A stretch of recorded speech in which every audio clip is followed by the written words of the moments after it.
Welcome back to BT, a shot of overcast downtown Toronto on this Wednesday. Hope you're having a great morning so far. The Toronto Raptors have lost 9 straight games. The trade deadline is tomorrow. Kyle Lowry is rumored to be gone. Norman Powell is rumored to be gone. Pascal Siakam has reportedly been fined for a second time by the team for disciplinary reasons. And aside from that, there's nothing going on with this team right now. Eric Smith, radio play-by-play voice, does a terrific job on Sportsnet 590 The Fan and Sportsnet, joining us. Eric, it's great to see you. Let's get to the big one here. And there are a lot of sports fans in this country who vividly remember the 2019 run that the Raptors had winning an NBA title. Kawhi Leonard was the face. Kyle Lowry was right there. There's a chance Kyle Lowry is gone over the next 24 hours or so. Do you feel like this is truly the end of an era playing out before our eyes? I mean, if it happens, Sid, then no doubt it's the end of an era.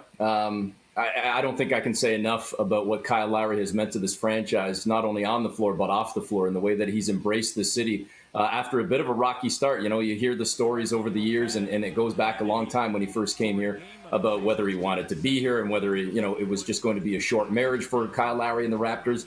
And he has become a second son to this city, and this city has become his second home, no doubt about it. He is the heart and soul of this team. He's the greatest Raptor ever. There's going to be a statue outside one day, or at the very least, a number 7 jersey hanging from the rafters.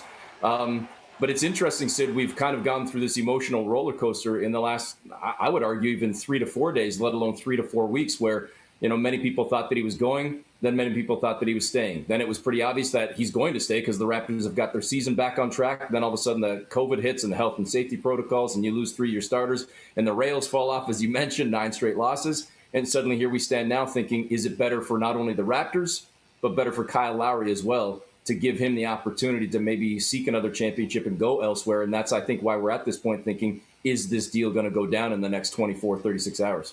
I mean, he's a Philadelphia kid. The Philadelphia 76ers, heavily rumored to be involved. The Miami Heat, also heavily rumored to be involved. How will the fan base react here, Eric, if he is moved? Because I sense there's a split down the middle.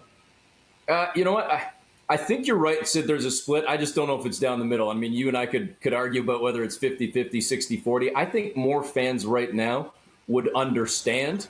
And I think it speaks to everything we've been talking about in regards to Kyle. Because he's so beloved, because he is so popular, that's where, on one hand, you don't want him to leave, but on the other hand, your heart kind of tells you that I'm okay with him having an opportunity to go elsewhere if we being Raptor fans, the Raptor franchise, aren't in a position to maybe win a title this year.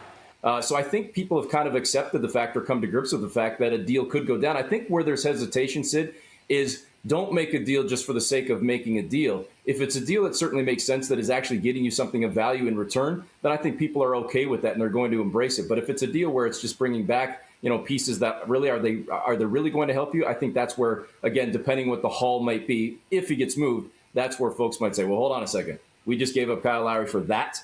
I think that's where you might see more angst or animosity if and when the deal goes down. Got about 30 seconds, Eric. Your gut feeling on Kyle Lowry being dealt before the deadline is what? What happens here?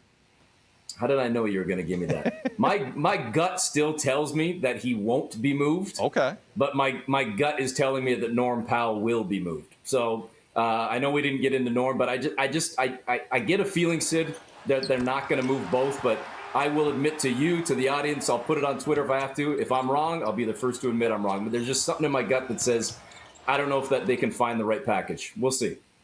Eric Smith, Raptors play-by-play voice on Sportsnet 590 The Fan in Toronto. Also does tremendous work nationally on the Raptors broadcast on Sportsnet. Eric, thanks for this, man. Appreciate it. This should be fun. Anytime, Sid. Thanks, man. One and only Eric Smith. Again, the NBA trade deadline, 3 p.m. Eastern tomorrow. Ducks still fly together in the upcoming Mighty Ducks series. Coming up after the break, our chat with the star of the show, the one and only Lauren Graham. That's next. You're watching BT.